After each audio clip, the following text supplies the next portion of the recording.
Dear viewers, my greetings to all of you and my sincere wishes also to each and every one of you, my dear readers who are watching my video, that is Jacintha Spoken English videos. Now we are going to do the part 2 or the continuation of the voices, which are really useful for the students who are going to appear for the examinations. So regarding voices, we have already seen how to change from active to passive in the simple form, in the continuous form, as well as in the perfect tense. Now we will do about future. So future tense. I will help her. My friend will give me a lump sum amount. So it is future. All of us know that, no? Will, shall is always future, and shall is very much used in the first person, and will is used for all the persons. That is first person, second person, and third person. So when I say, I shall accompany her, this is an active voice. I shall accompany her. And we can change it as she will be accompanied. Just now I said, no, shall is used for the first person, I and we. So when it is changed, I shall help her. Simple sentence we can have, I shall surely help her. When the word surely comes, it is better to say, I will surely help her. So when I say, I shall help her, this can be changed into passive voice. Shall help, shall is used for I. So when it is changed, I shall help her. Her is the object. Instead of her, we can say Kamala. I shall help Kamala. So Kamala is the object here. I is the subject. Shall help is the verb. So this is in the future tense, shall help. So when you change it into passive voice, her, that is Kamala will, the object will become the subject. That is what is that usual thing. That is, subject will be made to do. In that way, we can say, Kamala will be helped. So since Kamala acts as a subject here, we are using shall. So when Kamala comes here as a subject, shall must be changed into will. Kamala will be helped by me. When you have the modals in the active form and when they are put in the passive form, for all the modals, we have to use the word be to make them into passive. I can draw this picture. This picture can be drawn by me. They can water the plants. The plants can be watered by them. So my examples are always connected with the household affairs so that they can be used for the spoken English also. That is why I am using all simple examples which we use in our day-to-day language. When we are explaining about the day-to-day matters to our friend, to the neighbor, we speak in this way. No, today the cook did not come for her work. So I have to do the cooking. No, shall I help you? Maybe the answer from your neighbor. No, I am going to manage. I will manage. I will manage. When we say will, it speaks about the surety. I will surely go to the school today. I will surely watch today's program in the TV. Surely, even if we don't say will, when we use this model, it gives a definite answer. Sometimes we say, my sister may come home today. This is may, no, one of the models. May come home today. When we say this is active and it doesn't have a passive at all. Come and go, they cannot be transformed from active to passive.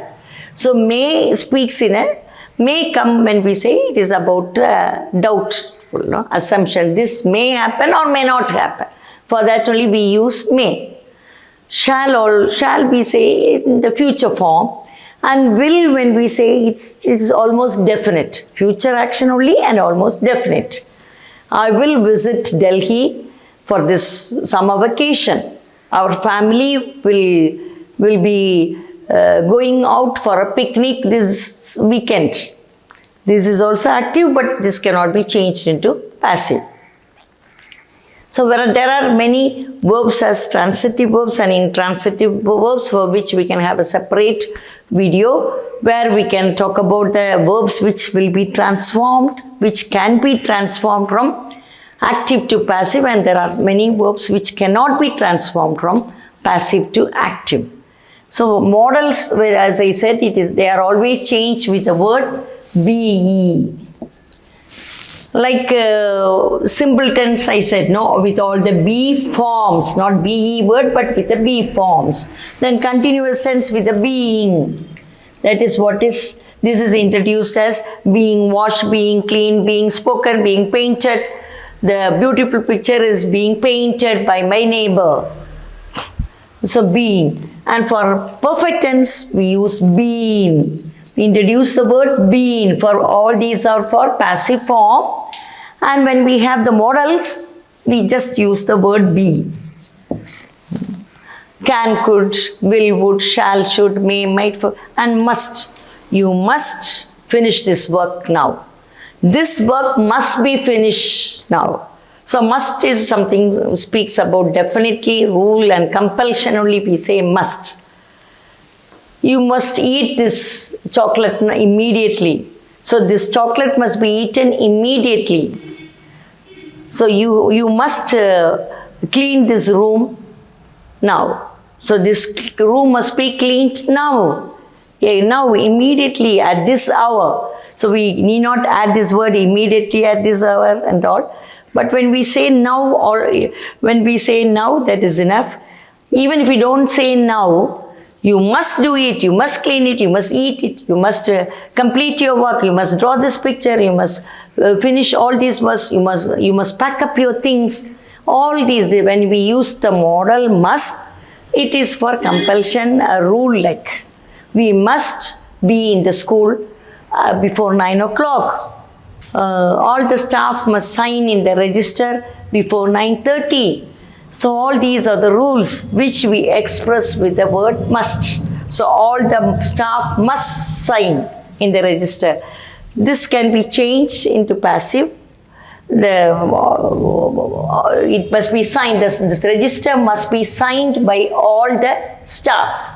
The register must be signed by all the staff. The fees must be collected by the staff.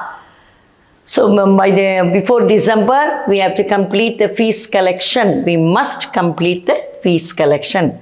When we say the fees collection must be completed before December. So must is also used with the word be when it is the passive form. And we have to use it for expressing compulsion, for talking about the rules and regulations anywhere in the school or in the college or even in the society.